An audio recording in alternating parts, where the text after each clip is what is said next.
والصلاة والسلام على نبيه محمد الذي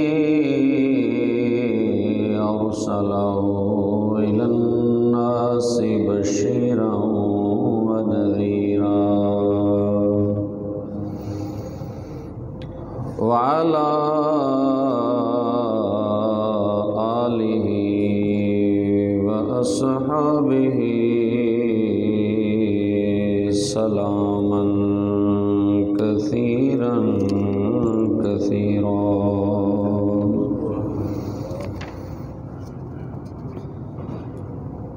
أما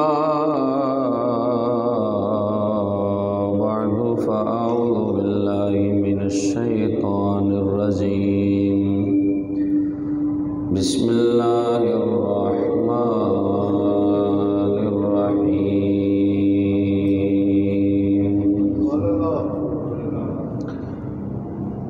سبحان الذي أسرى بعبده ليلا من المسجد الحرام إلى المسجد الأقصى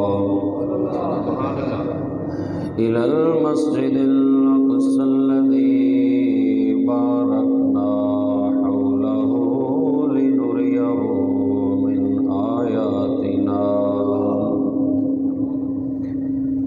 إنه هو السميع البصير.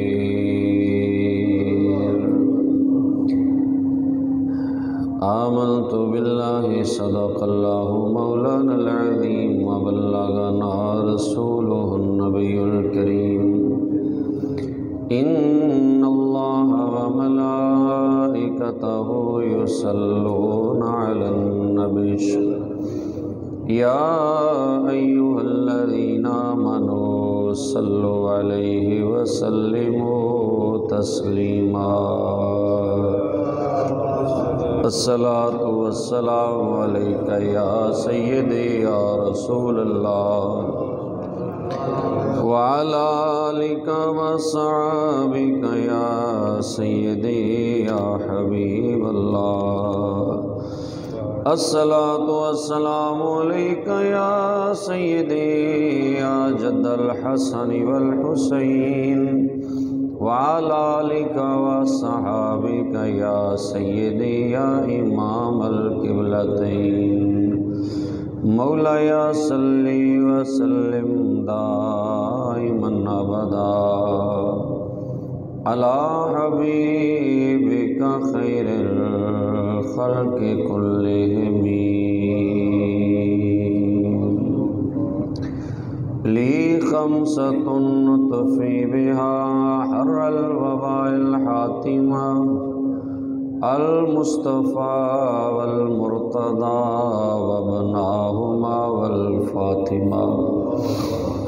بندے پروردگارم امت احمد نبی دوست دارے چار یارم تابع اولاد علی مذہب حنفیہ دارم ملت حضرت خلیل خاک پائے غوث اعظم زیر سایہ ہر ولی.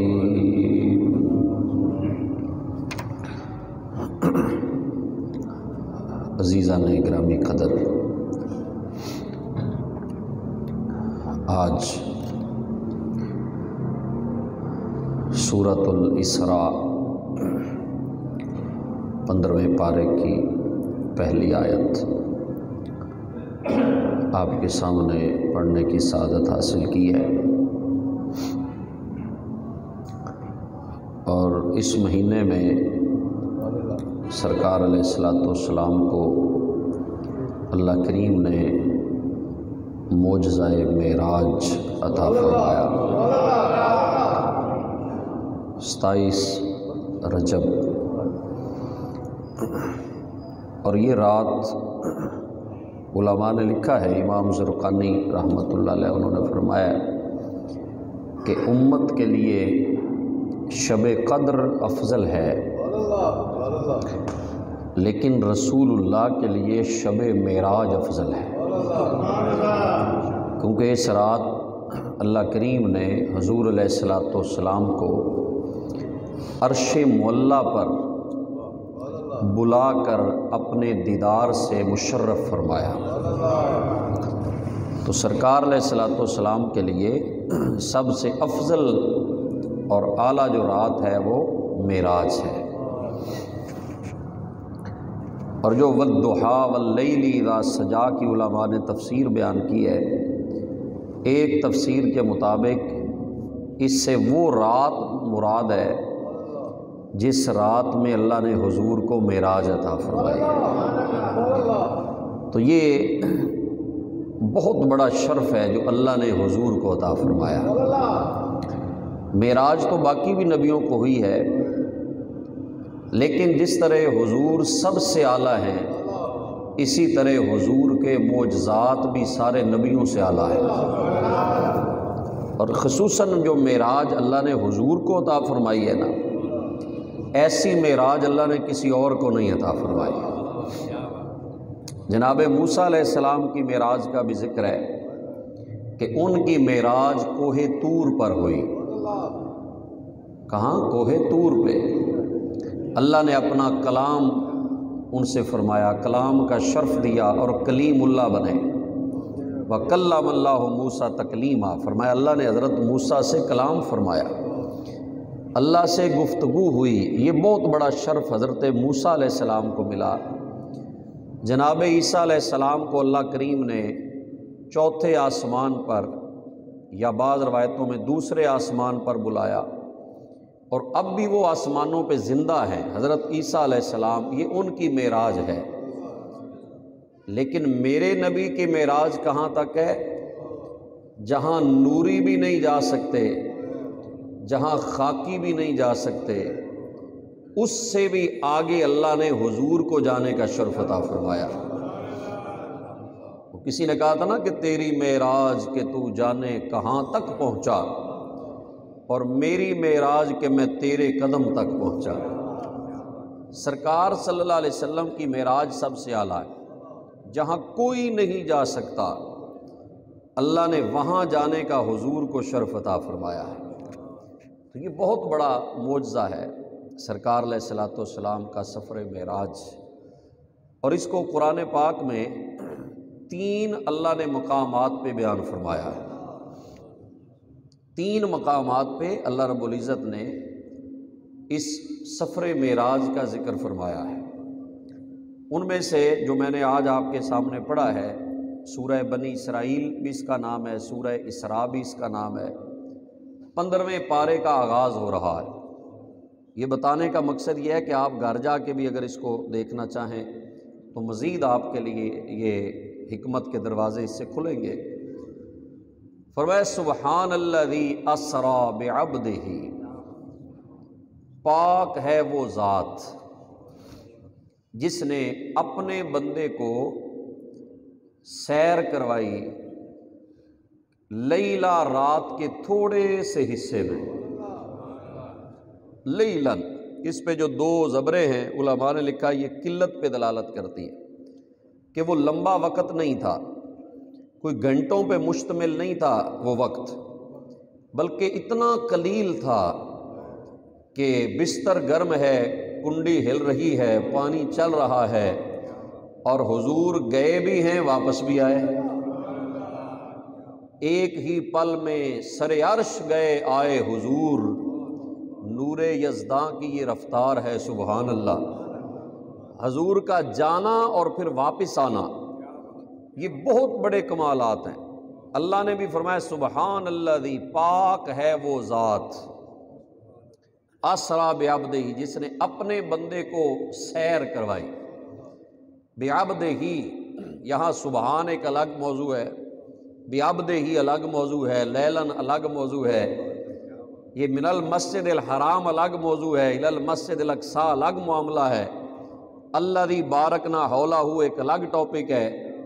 تو اللہ کریم نے اپنی عظمت کو پہلے بیان فرمایا۔ کیوں؟ اس کی وجہ ایک یہ ہے کہ تاکہ سب کے ذہن سے شک ختم ہو جائے کہ یہ کیسے ہو سکتا ہے جی، حضور معراج پہ گئے، تھوڑے سے لمحے میں چلے بھی گئے، واپس بھی آ گئے، یہ کیسے ہو سکتا ہے؟ تو اللہ نے سبحان اللہ دی کہہ کر سارے شک اور شبہات ختم کر دیے۔ فرمایا جانے والے کو بعد میں دیکھنا، پہلے لے جانے والے کو دیکھو۔ لے جانے والا رب ہے، وہ چاہے تو پتھر کے اندر سے پانی کے چشمے جاری فرما سکتا ہے، وہ مالک ہے، اس کی مرضی ہے۔ وہ چاہے تو جناب ابراہیم علیہ السلام کے کہنے پر قیمہ بنا ہوا گوشت اس کو زندہ کر کے پرندے بنا دیتا ہے، وہ چاہے تو جناب عیسیٰ کے قم باذن اللہ کہنے سے مردے زندہ کر سکتا ہے، وہ چاہے تو سمندر پر راستے پیدا فرما دے، وہ چاہے تو پتھروں سے پانی کے چشمے جاری کر دے، وہ چاہے تو پہاڑ سے زندہ اونٹنی پیدا کر دے۔ تو جو رب یہ سارے کام کر سکتا ہے تو دوستو توجہ کرنا، پھر وہ رب مصطفیٰ کو معراج بھی عطا فرما سکتا ہے۔ یا رسول اللہ، یا رسول اللہ، یا رسول اللہ، سبحان اللہ، فرمایا پاک ہے وہ ذات۔ رسول اللہ کے جانے اور آنے کے بارے میں بعد میں سوچنا، فرمایا پہلے یہ سوچ لو کہ لے جانے والا رب ہے، وہ لے جا سکتا ہے، اس کی قدرت کے حد سے بعید کوئی نہیں۔ وہ ان اللہ علی کل شیء قدیر، وہ ہر چیز پہ قدرت رکھتا ہے۔ وہ رب اگر سارے چیزیں جو خلاف عادت ہیں، خلاف عقل ہیں، وہ کر سکتا ہے تو وہ حضور کو یہ شرف دے دے تو اس پہ اعتراض کرنے والا رب کی قدرت پہ اعتراض کرنے والا ہے۔ اور پھر اس کے کئی نے بہانے کیے، نہیں جی یہ خواب میں ہوا تھا، یہ معراج جاگتے ہوئے نہیں ہوا، یہ خواب میں ہوا ہے، یہ حضور جسم نہیں گیا تھا، روح گئی تھی۔ مختلف قسم کی وہ من گھڑت تعویلیں ہوتی ہیں، لیکن قرآن نے جو بات دی ہے وہ بتایا ہے کہ نہ صرف خواب میں ہوا ہے، نہ روح اکیلی کو ہوا ہے، یہ معراج جاگتے ہوئے کیا گیا، اور اکیلی روح نہیں، میرے نبی کا جسم اور روح دونوں کو اللہ نے معراج عطا فرمایا، اس لیے بعبدہ کہہ دیا۔ سبحان الذی اسری بعبدہ، اپنے بندے کو سیر کروائی۔ اور عبد جو ہوتا ہے وہ روح اور جسم دونوں سے مل کے بنتا ہے۔ عبد کہا ہے بروح عبدہ، ہی نہیں کہا کہ اپنے بندے کی روح کو سیر کروائی، فرمایا نہیں، اپنے بندے کو سیر کروائی۔ صرف روح کو نہیں معراج ہوا، بلکہ حضور کو جسم اور روح دونوں کے ساتھ اللہ کریم نے شرف معراج عطا فرمایا۔ تو بعبدہ، اپنے بندے کو، یہ بڑی خوبصورت بات ہے۔ اقبال نے کہا تھا عبد تو سارے ہی ہیں، کیوں جی عبد تو سارے ہی ہیں بندے، لیکن وہ فرماتے ہیں عبد دیگر عبدہ چیز دیگر، این سراپا انتظار او منتظر۔ علامہ اقبال کہتے ہیں عبد اور ہوتا ہے، عبدہ اور ہوتا ہے، کیوں جی عبد اور ہے، عبدہ اور ہے۔ عبد وہ ہوتا ہے جو انتظار کرتا ہے، عبد کون ہے؟ جو انتظار کرتا ہے، اور عبدہ وہ ہوتا ہے جس کا رب انتظار کرتا ہے۔ عبد دیگر، اور بڑی تفسیریں بھی آپ پڑھیں نا، شاید یہ آپ کو عبد اور عبدہ میں فرق سمجھنا ہے، لیکن علامہ اقبال یہ ایسا مفسر ہے کہ جو شعروں میں ہی قرآن کے راز کھول دیتا ہے، جو اشعار کی دنیا کے اندر ایسے خوبصورت انداز میں قرآن کی تفسیر بیان کرتا ہے کہ بڑے بڑے مفسروں کی عقل دنگ رہ جاتی ہے۔ وہ فرماتے ہیں عبد اور ہوتا ہے، عبدہ اور ہوتا ہے۔ فرماتے ہیں عبد وہ ہے جو کوہ طور پہ جا کے کہے رب ارنی، مولا مجھے اپنا دیدار کروا، اور عبدہ وہ ہوتا ہے جو سویا ہوا ہو، چادر اوڑھ کے سویا ہو، رب جبریل کو بھیجے اور ساتھ فرشتوں کا جلوس بھیجے، فرشتوں کی جماعت بھیجے کہ جاؤ میرے محبوب کو جگا کر قدم چوم کے بیدار کر کے جا کے کہو کہ محبوب رب آپ سے ملاقات کرنا چاہتا ہے۔ تو کہتے ہیں این سراپا انتظار منتظر، یہ انتظار کرتا ہے، اور محبوب وہ ہے، عبدہ وہ ہے جو منتظر ہوتا ہے، جس کو رب چاہتا ہے۔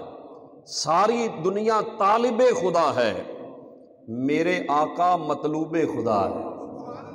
ساری دنیا محب خدا ہے، میرے مصطفیٰ محبوب خدا ہیں۔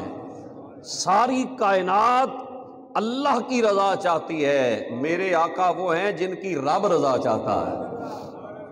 بے عبد ہی، یہ عبد ہو ہیں، یہ سارے عبد ہیں، اور میرے آقا صلی اللہ علیہ وسلم کیا ہیں؟ یہ عبد ہو ہیں، کہ اللہ نے خود حضور کو بلایا اور ایک فرشتہ نہیں بھیجا، فرشتوں کی جماعتیں بھیجی۔ اور آج ہی میں پڑھ رہا تھا کہ حضور کے سواری جو براق تھی نا، اس کے دائیں طرف 80,000 فرشتہ تھا اور بائیں طرف 80,000 فرشتہ تھا۔ 80,000 فرشتے براق کے اس طرف اور 80,000 براق کے اس طرف۔ یا اللہ اتنی بڑی فرشتوں کی جماعتیں، فرمایا دنیا کو پتہ چل جائے عبد اور ہوتا ہے، عبد ہو اور ہوتا ہے، خلیل اور ہوتا ہے، کلیم اور ہے، روح اللہ اور ہے، اور جسے حبیب اللہ کہتے ہیں وہ میرا مصطفیٰ ایک ہی ہے۔ خود فرشتوں کی جماعتیں بھیج کر حضور کو معراج کروایا، چادر اوڑھ کے آرام کر رہے ہیں، حالانکہ حضور رات جاگا کرتے، عبادت کرتے، لیکن اس رات حضور آرام کر رہے تھے۔ رب نے خود سلا دیا، فرمایا محبوب اگر جاگتے ہوئے تو کوئی کہہ سکتا تھا کہ حضور دعا کر رہے تھے کہ یا اللہ مجھے سیر جنت کی کرا دے، مجھے مولا عرش دکھا دے۔ فرمایا محبوب تم آرام کرو، ہم فرشتے بھیج کر تجھے بیدار کروائیں گے اور پھر عزت سے اور پروٹوکول سے عرش پہ بلائیں گے، تاکہ لوگوں کو پتہ چل جائے مصطفیٰ عبد نہیں عبدہ ہے۔ اللہ نے ایک فرشتے بھیجے، جماعتیں بھیجی، اور لگام جناب جبرائیل پکڑ رہے ہیں۔ آپ اس سے عزت کا اندازہ لگا لیں، سواری کی لگام فرشتوں کا سردار پکڑ رہا ہے۔ میکائیل وہ رکاب کو تھامے ہوئے، رکاب جس کے اوپر پاؤں رکھ کے بندہ چڑھتا ہے نا، اسے رکاب کہا جاتا ہے۔ فرشتوں کے سردار جو ہیں، کوئی لگام پکڑ رہا ہے، کوئی رکاب پکڑ رہا ہے۔ رب بتا رہا ہے یہ فرشتوں کے سردار ہیں مصطفیٰ کے، یہ بھی غلام ہیں۔ حضور کی خدمت کے لیے آج جبریل بھی ہیں، آج میکائیل بھی ہیں، آج ملائکہ کی جماعتیں اور جنت کی قندیلیں لے کر، روشنیاں لے کر دائیں بائیں درود و سلام پڑھ رہے ہیں۔ جیسے ہی حضور دولہا بن کے آئے نا، تو علماء نے لکھا ہے ساری جتنی شمع روشن تھی، حضور کا نور سب پہ غالب آ گیا، وہ ساری شمعوں کی روشنی کم ہو گئی۔ تو رب نے فرمایا ہے فرشتوں، ابھی تو میں نے مصطفیٰ کے حسن پہ جو 70,000 پردہ ڈالا ہے نا، اس میں سے ایک پردہ اٹھایا ہے۔ اگر سارے پردے حضور کے حسن کے اٹھا دوں تو کوئی مائی کا لال مصطفیٰ کو دیکھ ہی نہیں سکتا۔ خدا کی غیرت نے ڈال رکھے ہیں تجھ پہ 70,000 پردے، خدا کی غیرت نے ڈال رکھے ہیں تجھ پہ 70,000 پردے، جہاں میں بن جاتے طور لاکھوں جو ایک بھی اٹھتا حجاب تیرا۔ یہ تو پردوں میں ہے، سرکار کا حسن پاک پردوں میں ہے، اللہ نے چھپا کے رکھا ہے کہ کسی کی آنکھ میں مجال نہیں میرے آقا کا حسن دیکھ سکے، کسی کی آنکھ میں طاقت نہیں کہ میرے مصطفیٰ کے حسن کامل کا مشاہدہ کر سکے۔ اللہ نے پردے ڈالے ہوئے ہیں، ورنہ کوئی روشنی، ابھی پردے اٹھائے نہیں تو حضور جب سورج کے سامنے، چاند کے سامنے جاتے نا، حضور کا سایہ زمین پہ نہیں پڑتا تھا، بے سایہ، حضور بے سایہ ہے، کیونکہ سایہ تو پھر پڑتا نا اگر حضور کے جسم میں اندھیرا ہوتا، حضور کے جسم میں کثافت ہوتی۔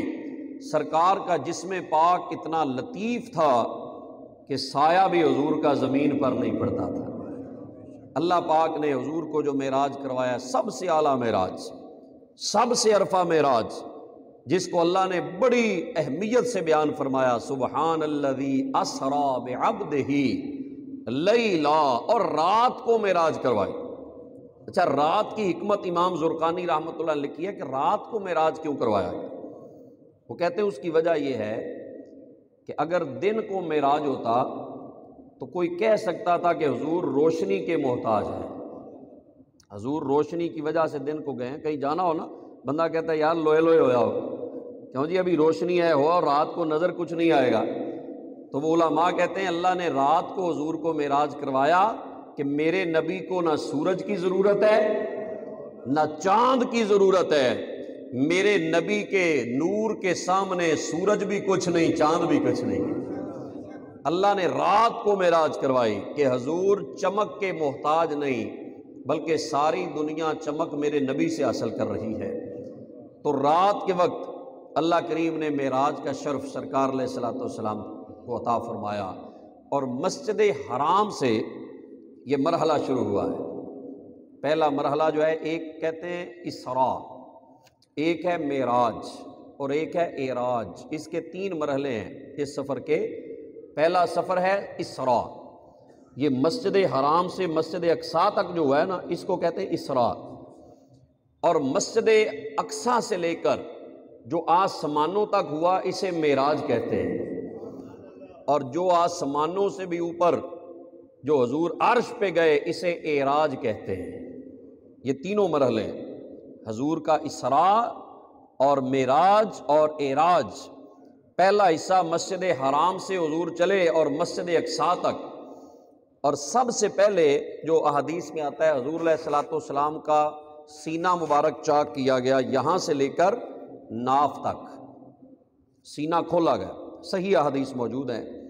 شق صدر جس کو کہتے ہیں، حضور کا شق صدر کیا گیا، اور اس کو قلب مبارک کو نکال کر آب زمزم سے دھویا گیا، آب زمزم سے دھویا گیا۔ امام بخاری نے لکھا، مسلم نے لکھا، ترمذی نے لکھا، بے شمار احادیث، دارمی نے لکھا کہ حضور کے قلب مبارک کو دھویا گیا آب زمزم سے، اور حضور خود فرماتے ہیں، دارمی کی حدیث پاک ہے، حضور فرماتے ہیں قلب سدید فیہ عینان تبصران و اذنان تسمعان، میں نے دیکھا بڑا مضبوط دل ہے۔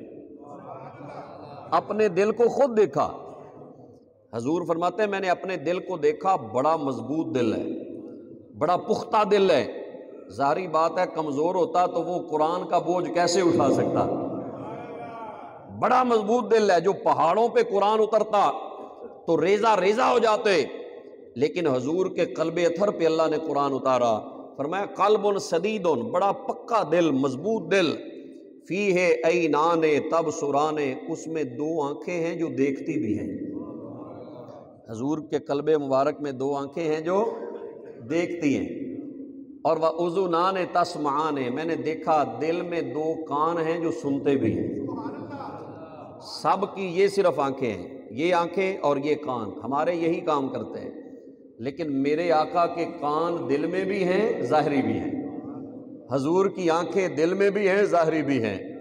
جو قریب سے پڑھتے ہیں، سن لے یہ عقیدہ بھی سن لے، جو قریب سے پڑھتے ہیں میرے آقا ان کانوں سے سنتے ہیں، اور جو دور سے پڑھتے ہیں میرے مصطفیٰ دل کے کانوں سے سنتے ہیں۔ اور دل کی آنکھوں سے حضور مشاہدہ فرماتے ہیں۔ یہ سرکار کو اللہ نے دل کی دنیا جو نور عطا فرمایا، حضور کے قلب اطہر کو، اور یہ اس پر سارے مسلکوں کا اتفاق ہے، کوئی اختلاف نہیں۔ یہ بات جو میں عرض کرنے لگا ہوں سب متفق ہیں کہ حضور جیسے آگے دیکھتے تھے ویسے پیچھے بھی دیکھا کرتے تھے، جیسے آگے دیکھتے ویسے پیچھے بھی دیکھتے۔ حضور کو مڑ کے دیکھنے کی ضرورت نہیں تھی، کوئی پیچھے سے آ رہا ہوتا تو آقا چہرہ مبارک آگے ہوتا، حضور فرماتے فلاں ہو، وہ کہتا جی حضور فلاں ہوں، تو سرکار کو گردن گھمانے کی ضرورت نہیں تھی۔ حضور کو اللہ نے دل کی آنکھیں بھی عطا فرمائی ہیں، اور دل کے کان بھی اللہ نے حضور کو عطا فرمائے۔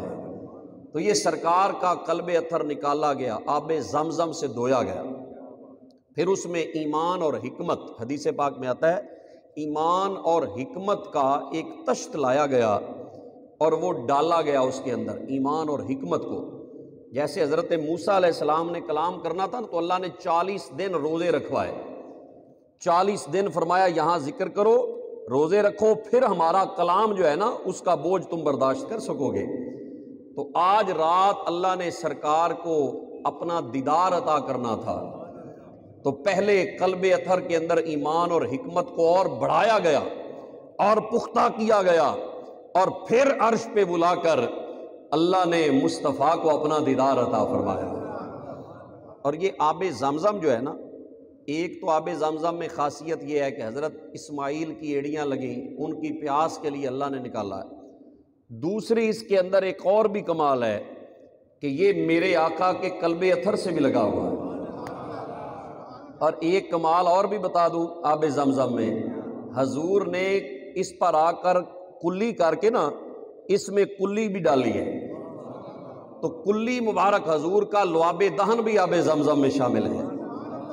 آب زمزم، اب علماء نے یہ بحث کی کہ لو جی حضور کا دل افضل ہے یا آب زمزم افضل ہے، آب زمزم سے کیوں دھویا گیا؟ تو علماء نے جواب یہ دیا کہ آب زمزم کو عزت بخشنے کے لیے، آب زمزم کو اور عزت بخشنے کے لیے اللہ نے حضور کے قلب اطہر سے مس کیا تاکہ آب زمزم کو اور عزت مل جائے، آب زمزم کو اور اعزاز مل جائے، شرف مل جائے۔ اب یہ قلب اطہر دھو کر پھر وہاں سٹیچز، حضرت صحابہ فرماتے ہیں، حضرت ابو ہریرہ سے روایت ہے کہ ہم نے دیکھا حضور کے سینہ مبارک پہ ٹانکوں کے نشان تھے۔ بائی پاس، یہ جو آپ ڈاکٹر بائی پاس کر رہے ہیں نا، یہ سب سے پہلے حضور کا ہوا ہے۔ دل، یہ ایک سینہ مبارک پہ ٹانکوں کے نشان ہیں، سرکار کے قلب اطہر کو نکالا گیا، دھویا گیا اور پھر اسی طرح اندر رکھا گیا اور سیا گیا۔ یہ ٹانکوں کے نشان باقاعدہ صحابہ کہتے ہیں ہم نے دیکھے، اور پھر وہاں سے یہ سفر شروع کیا گیا۔ پھر سرکار صلی اللہ علیہ وسلم براق، یہ ایک جانور ہے، جنت کی سواری ہے، اس پر بٹھا کر، اور اس کی پیشانی پہ امام حلبی فرماتے ہیں لکھا تھا لا الہ الا اللہ محمد الرسول اللہ۔ اس براق پہ حضور سوار ہوئے اور پھر یہ سفر شروع کیا گیا، اور راستے کے اندر بہت سے مناظر سرکار علیہ الصلوۃ والسلام نے دیکھے۔ ان میں سے ایک منظر یہ تھا کہ راستے میں ایک ایسی جگہ سے گزر ہوا جہاں کھجوروں کے باغ تھے، تو جناب جبریل نے سواری روکی، کہا حضور یہاں 2 نفل ادا فرمائیں۔ حضور اترے، 2 نفل پڑھے، فرمایا یہ کون سی جگہ ہے؟ عرض کی حضور یہ مدینہ منورہ ہے، جہاں آپ ہجرت کر کے آئیں گے نا، یہ وہ مقام ہے۔ ابھی تو یثرب تھا نا نام، لیکن میرے آقا صلی اللہ علیہ وسلم تشریف لائے تو مدینہ منورہ بنا۔ کہا یا رسول اللہ یہ مدینہ منورہ بننے والا، یہ آپ کی ہجرت گاہ ہے، یہاں پر حضور آپ تشریف لائیں گے، اس لیے 2 نفل حضور نے وہاں ادا فرمائے۔ ایک جگہ پر 2 نفل پڑھائے گئے، پوچھا یہ کون سی جگہ ہے؟ کہا یہ کوہ طور ہے، جہاں حضرت موسیٰ علیہ السلام نے اللہ سے کلام فرمایا تھا، وہاں نفل پڑھے۔ حضرت عیسیٰ جہاں پیدا ہوئے تھے وہاں نفل پڑھے، اور ایک مقام سے حضور گزرے جہاں پر حضرت موسیٰ علیہ السلام کی قبر تھی۔ کس کی؟ توجہ فرمائیں ذرا، باتیں بڑی حکمت والی ہیں یہ، اور مستند باتیں۔ حضرت موسیٰ علیہ السلام کی قبر مبارک سے گزرے تو سرکار فرماتے ہیں مررت علی قبر موسیٰ وہو قائم یصلی فی قبرہ، میں نے دیکھا کہ حضرت موسیٰ علیہ السلام قبر میں کھڑے ہو کر صلاۃ پڑھ رہے ہیں۔ سنیے اس حدیث کا مفہوم میں عرض کرتا ہوں، قبر میں کھڑے ہو کر صلاۃ پڑھ رہے ہیں۔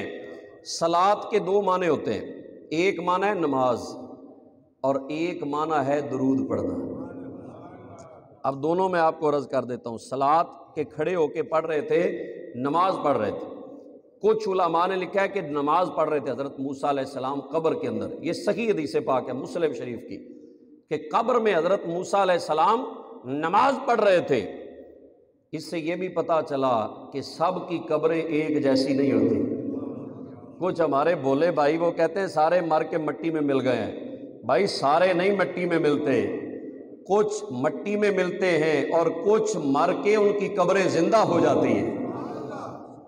جناب موسیٰ علیہ السلام صدیوں پہلے وصال فرمانے کے بعد قبر میں کھڑے ہو کر صلات پڑھ رہے ہیں، نماز پڑھ رہے ہیں۔ اگر معنی نماز کیا جائے صلات کا تو بعض علماء نے لکھا کہ یہ صلات سے مراد نماز ہے، حضرت موسیٰ علیہ السلام نماز پڑھ رہے تھے، لیکن بعض نے کہا نہیں، عقل نہیں مانتی کہ حضرت موسیٰ نماز پڑھ رہے ہیں۔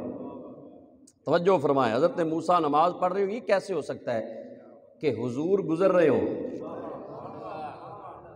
یہاں کسی آج عام ہمارے جیسے بندے کو پتہ چل جائے حضور تشریف لا رہے ہیں، حضور تو کیا ہمیں پتہ چل جائے کوئی اللہ کے ولی نیک بندے آ رہے ہیں تو ہم اندر آ کے نفل شروع کر دیں، ایسے تو نہیں ہوگا۔ ہم کیا کریں گے؟ پھولوں کے ہار لیں گے، باہر کھڑے ہو کر ان کا استقبال کریں گے کہ اللہ کا بندہ گزر رہا ہے، اللہ کا ولی گزر رہا ہے۔ تو آپ خود سوچیں، حضور گزر رہے ہوں اور جناب موسیٰ یہ کیسے ہو سکتا ہے کہ وہ نماز شروع کر دے؟ نہیں، صلات کا معنی وہ فرماتے ہیں کہ درود پڑھنا بھی ہے۔ اس کا مطلب یہ بنتا ہے جب سرکار گزر رہے تھے تو حضرت موسیٰ علیہ السلام اپنی قبر میں کھڑے ہو کے مصطفیٰ پہ درود پڑھ رہے تھے، درود پڑھ رہے تھے سرکار کی ذات پر۔ جناب موسیٰ علیہ السلام کی بھی آج معراج پھر ہو رہی ہے کہ آج انہیں مصطفیٰ کی زیارت کا شرف مل رہا ہے۔ اب وہاں سے آگے گئے تو اختصار کر دوں، مسجد اقصیٰ فلسطین کے اندر، بیت المقدس بھی جس کو کہتے ہیں، وہاں سارے نبیوں کو اللہ نے جمع فرمایا، کل نبی وہاں مسجد اقصیٰ میں اکٹھے ہوئے، اور اکٹھے ہو کر سرکار صلی اللہ علیہ وسلم کے پیچھے سب نے نماز ادا کی۔ مصلی امامت خالی تھا، سارے نبی صفیں بنا کے کھڑے تھے۔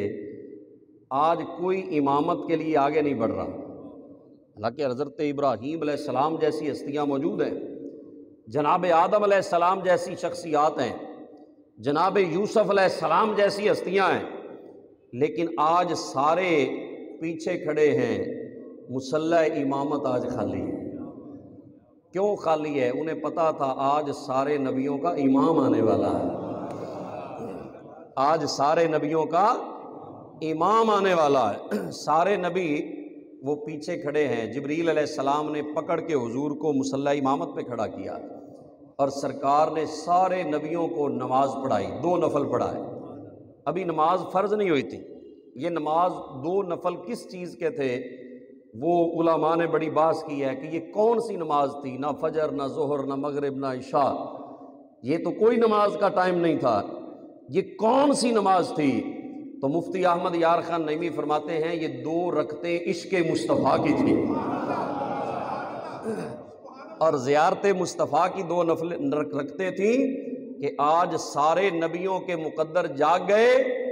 جس نبی کے دیدار کے لیے تڑپتے تھے، آج اللہ نے اس نبی کی زیارت بھی عطا فرما دی، اور اس آقا کے پیچھے نماز پڑھنے کا بھی شرف اللہ نے عطا فرما دیا۔ یہ 2 نفل سارے نبیوں نے پڑھے، اور حضور صلی اللہ علیہ وسلم نے جب نماز پڑھائی اس کے بعد، اب میں اختصار سے عرض کر دوں، حضرت ابراہیم علیہ السلام کھڑے ہوئے، انہوں نے خطبہ دیا، انہوں نے کہا الحمدللہ الذی اتخذنی خلیلا وآتانی ملکا عظیما وجعلنی امۃ قانتا یؤتم بہ وانقذنی من النار وجعلها علی بردا وسلاما۔ حضرت ابراہیم نے کہا تمام تعریفیں اللہ کے لیے، خطبہ دیا، تمام تعریفیں اللہ کے لیے جس نے مجھے اپنا خلیل بنایا، جس نے مجھے اپنا خلیل بنایا، اور مجھے ملک عظیم عطا فرمایا، اور مجھے لوگوں کا امام بنایا، اور مجھے اس آگ سے بچایا جو نمرود نے جلائی تھی، میرے لیے آگ کو ٹھنڈا کیا، سلامتی والا کیا۔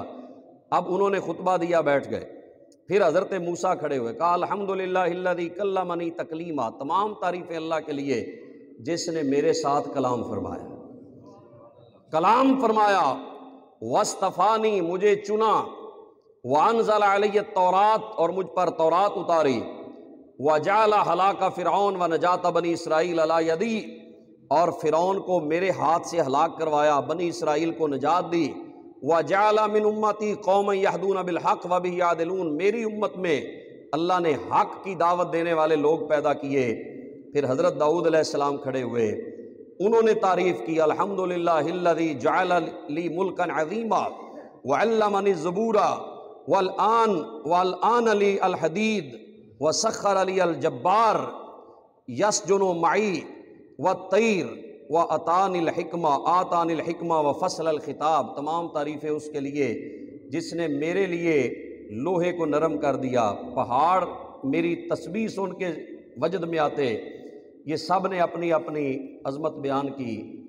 آخر پہ حضرت عیسیٰ علیہ السلام نے بیان فرمائی کہ تمام تعریفیں اللہ کے لیے جس نے مجھے کلمات اللہ بنایا، مجھے بغیر باپ کے پیدا کیا، اس نے مجھے کتاب دی، حکمت دی، مجھے انجیل عطا فرمائی، تورات کا علم دیا، اور میرے ہاتھوں سے مردوں کو زندہ کیا۔ میں مٹی کا پرندہ بنا کے پھونک مارتا تھا اور وہ پرندہ زندہ ہو جاتا، کوڑ کے بیماروں کو ہاتھ پھیرا وہ تندرست ہو گئے۔ جس نے مجھے یہ شرف دیا، اب سب سے آخر پہ میرے آقا کھڑے ہوئے۔ سرکار نے جو خطبہ دیا نا، حضور نے فرمایا الحمدللہ الذی ارسلنی رحمۃ للعالمین۔ حضور نے فرمایا تمام تعریفیں اللہ کے لیے جس نے مجھے سارے جہانوں کے لیے رحمت بنا کے بھیجا ہے۔ سارے نبیوں کی عظمت اپنی جگہ، وَقَافَةً لِلنَّاسِ بَشِيرًا وَنَذِيرًا، اور سارے انسانوں کے لیے بشیر بھی بنایا ہے، نذیر بھی بنایا ہے۔ وَأَنزَلَ عَلَيَّ الْفُرْقَانَ فِيهِ تِبْيَانُ كُلِّ شَيْءٍ، اور مجھ پر قرآن اتارا جو ہر چیز کا علم جس میں ہے۔ وَجَعَلَ أُمَّتِي خَيْرَ أُمَّةٍ أُخْرِجَتْ لِلنَّاسِ، میری امت کو سب سے اعلیٰ امت بنایا۔ وَجَعَلَ أُمَّتِي أُمَّةً وَسَطًا، میری امت کو سب سے بہتر امت بنایا۔ وَجَعَلَ أُمَّتِي هُمُ الْأَوَّلُونَ وَهُمُ الْآخِرُونَ، میری امت کو اول و آخر ہونے کا شرف دیا۔ وَشَرَحَ لِي صَدْرِي، اور جس نے میرا سینہ کھولا۔ وَوَضَعَ عَنِّي وِزْرِي، اور میرا بوجھ اتار دیا۔ وَرَفَعَ لِي ذِکْرِی، اور میرے ذکر کو بلند کر دیا۔ وَجَعَلَنِي قَائِمًا وَخَاتَمًا، اور ہادیًا وَخَاتَمًا، جس نے مجھے ہدایت دینے والا بنایا اور سب سے آخری نبی بنا کے بھیجا۔ یہ خطبہ کس نے دیا؟ میرے آقا نے۔ وہ نبیوں میں نبی ایسے، امام الانبیاء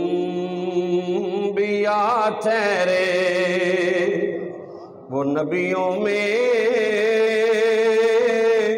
نبی ایسے، امام الانبیاء ٹھہرے، حسینوں میں حسین ایسے کہ محبوب خدا ٹھہرے۔ اللہ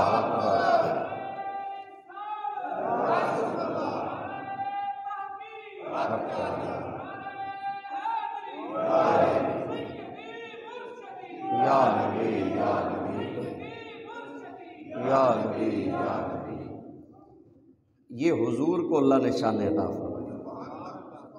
سرکار کو اللہ پاک نے ایسا رتبہ دیا، حضور نے خود بیان کر دیا، فرمایا میں رحمت للعالمین ہوں، سارے جہانوں کے لیے حضور رحمت بن کے آئے۔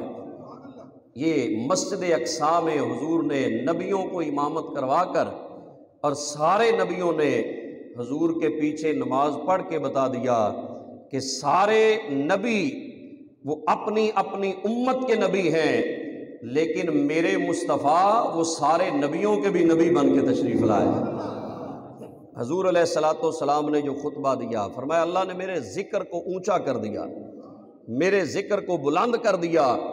اب اس سے اگلا جو مرحلہ آیا نا، اعراج والا، معراج والا، وہاں سے سرکار آگے گئے۔ یہ 7 آسمان، ہر آسمان کے درمیان جو فاصلہ ہے نا 500 سال کی مسافت، 500 سال کا سفر ہے، 500 سال لگتے ہیں، اور وہ بھی نوری سال۔ لیکن میرے آقا آنکھ جھپکنے میں چلے گئے۔ اتنا لمبا سفر، یہ اتنے فاصلے چند منٹوں کے اندر یہ طے کر لیے گئے، اور سرکار علیہ السلام 7 آسمانوں کا فاصلہ طے کر کے سارے آسمانوں پر انبیاء سے ملاقات ہوئی۔ وہی نبی مسجد اقصی میں تھے، وہی آگے آسمانوں پر بھی ہے۔ پہلے آسمان پہ گئے نا، بخاری شریف میں حدیث پاک ہے، سرکار فرماتے ہیں جبریل نے دروازے پہ دستک دی۔ آسمانوں میں دروازے ہیں، آسمانوں میں کیا ہے؟ دروازے ہیں، ہمیں نظر نہیں آتے۔ آسمان کے دروازے پہ دستک دی، فاستفتح جبریل فقال من، پوچھا کون ہے؟ کہا جبریل، کہا جبریل ہوں، کہا مما کا، اکیلے ہو یا کوئی ساتھ اور بھی آیا ہے؟ انہوں نے کہا نعم مائی محمد صلی اللہ علیہ وسلم، میں اکیلا نہیں آیا، میرے ساتھ وہ نبیوں کے تاجدار بھی آئے ہیں۔ تو جبریل نے جب دروازے پہ دستک دی، تعارف کروایا تو دروازہ کھل گیا۔ فَإِذَا آدم، تو سب سے پہلی جو ملاقات ہوئی حضرت آدم علیہ السلام سے ہوئی، اور پھر اس سے آگے دوسرے آسمان پہ دروازے پہ دستک دی، وہی جواب آیا، اور پھر دروازہ جب کھلا تو حضرت یحییٰ علیہ السلام اور حضرت عیسیٰ علیہ السلام سے ملاقات ہوئی، انہوں نے خوش آمدید کہا۔ تیسرے آسمان پہ حضرت یوسف علیہ السلام سے ملاقات ہے۔ دیکھو حضرت یوسف جن کو دیکھ کے عورتیں ہاتھ کاٹ لیتی تھی، وہ مسجد اقصی میں بھی حضور کے پیچھے ہیں، اور آج استقبال کرنے یہ تیسرے آسمان پہ حاضر ہیں کہ میرے آقا نے آنا ہے، آج میں استقبال کر لوں۔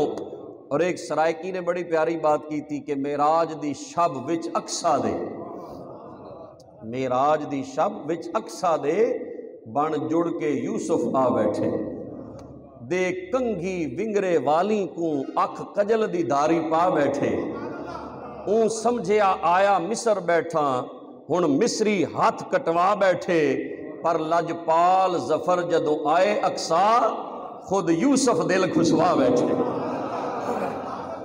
وہ جناب یوسف، اللہ اکبر یا رسول اللہ صلی اللہ علیہ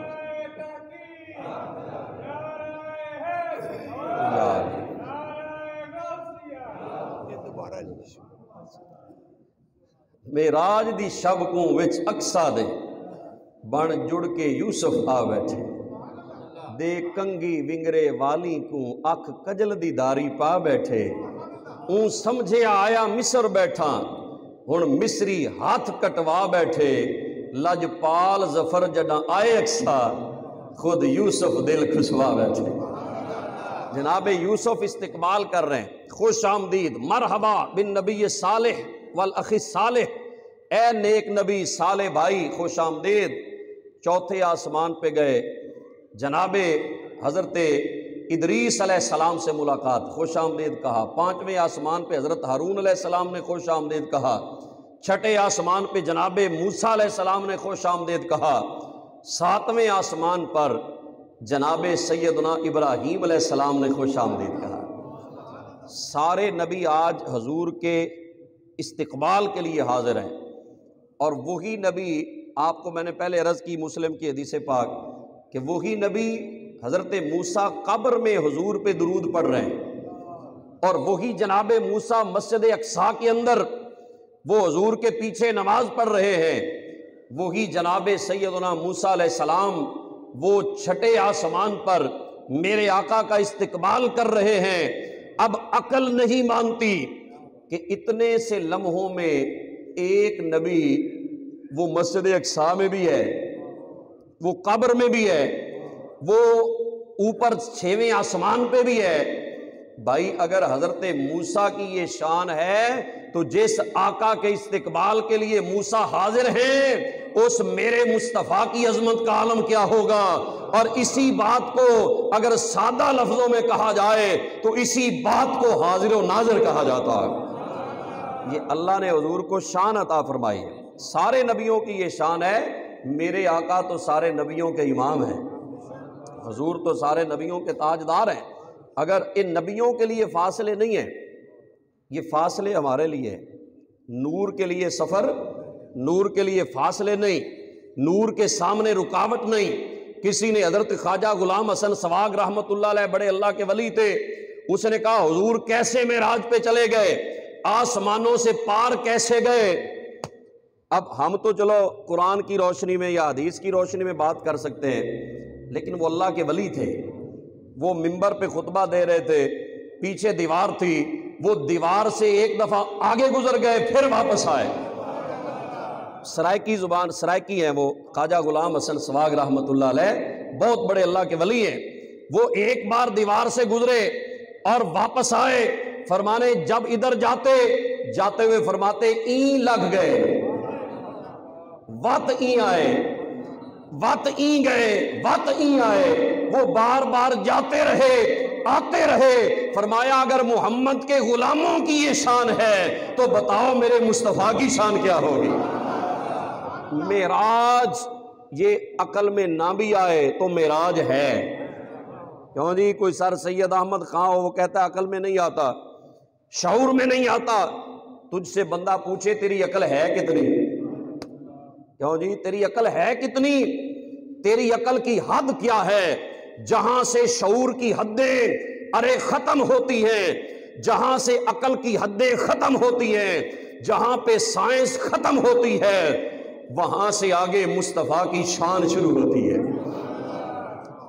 اے معراج سی راز محبتاں دا، کیوں جی، اے معراج سی راز محبتاں دا نہیں سی ہر دی سمجھ وچ آن والا۔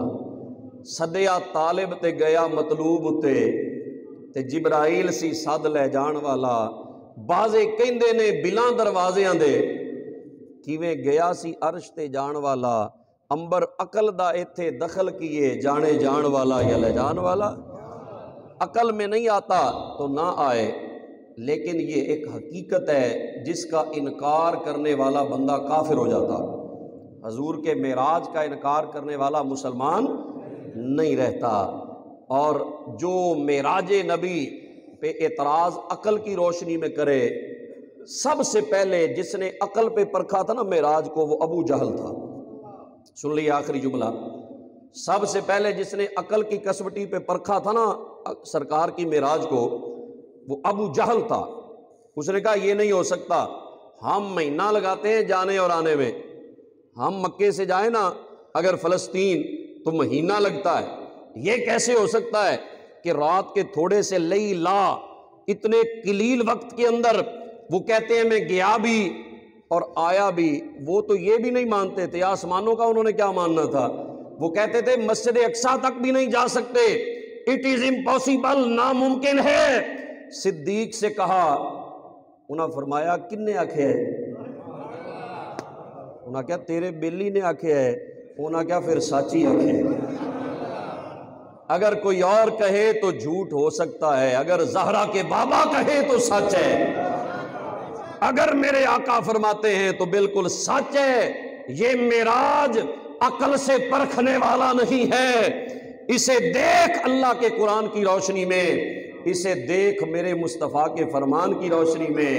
اللہ نے بتا دیا سبحان الذی اسری بعبدہ لیلا، فرمایا لے جانے والا مصطفیٰ ہے، لے جانے والا خدا ہے، جانے والا مصطفیٰ ہے۔ سبق ملا ہے یہ معراج مصطفیٰ سے مجھے کہ عالم بشریت کی زد میں ہے گردوں۔ اللہ کریم نے حضور کو معراج کروا کے بلندیاں عطا فرما کے اور آسمانوں سے بھی اوپر لے جا کر دنیا کو بتا دیا، دنیا والوں سب نیچے رہ گئے، میرا محبوب سب سے اوپر ہے، سب سے اوپر ہے۔ چاند پہ جانے والے تکبر نہ کریں کہ ہم چاند پہ پہنچے، چاند تو کچھ بھی نہیں۔ فرمایا تم جا رہے ہو چاند پہ، چاند خود آ رہا ہے، اور یہ تو کچھ بھی نہیں، حضور جا رہے ہیں عرش سے اوپر، عرش معلیٰ سے اوپر، یہ سرکار کا شرف ہے۔ ایک بات سن لیجئے، وہاں 2 پیالے حضور کو پیش کیے گئے، یہ ایک دعوت فکر بھی ہے، 2 پیالے پیش کیے گئے، بخاری شریف میں حدیث پاک ہے۔ ایک میں دودھ تھا، ایک میں شراب تھی، ایک پیالے میں دودھ تھا، ایک میں شراب تھی۔ ابھی حرمت شراب کا حکم نہیں آیا تھا، شراب حرام بعد میں ہوئی ہے، مدینہ میں آ کے شراب کی حرمت کا حکم آیا۔ ابھی لوگ پیتے تھے، سوائے چند مسلمانوں کے جو سلیم الفطرت لوگ بچے ہوئے تھے زمانہ جاہلیت میں بھی۔ 2 پیالے پیش کیے گئے، حضور فرماتے ہیں ایک میں شراب تھی، ایک میں دودھ تھا۔ جبریل نے کہا حضور چن لیں کون سا آپ لیتے ہیں، کون سا پسند کرتے ہیں؟ کیوں جی؟ تو سرکار نے شراب کو نہیں لیا، حضور نے دودھ کو قبول فرمایا۔ اللہ اللہ اللہ، حضور نے دودھ کو پسند فرمایا۔ اور معراج سے یہ بھی سبق ملا، قیامت تک آنے والے امتیوں، نبی کے غلاموں، حرام اور حلال دونوں اکٹھے آئیں تو حرام کو نہیں چننا، حلال کو پسند کرنا ہے، شراب کو نہیں چنا۔ حضرت جبریل نے کہا اصبت الفطرہ اخذت بالفطرہ، حضور آپ نے فطرت کو قبول فرمایا ہے، اگر آپ شراب کو لے لیتے تو آپ کی امت گمراہ ہو جاتی۔ آپ نے دودھ کو پسند کیا ہے، حرام سے آپ نے اجتناب کیا ہے، تو جب حرام اور حلال اکٹھے آ جائیں تو نبی کے غلاموں کا شیوا کیا ہونا چاہیے؟ حرام کو پسند نہیں کرنا بلکہ کس کو کرنا ہے؟ حلال کو پسند کرنا ہے۔ یہ معراج کا یہ بھی ایک تحفہ ہے، سبق ہے۔ اللہ کریم عمل کی توفیق عطا فرمائے۔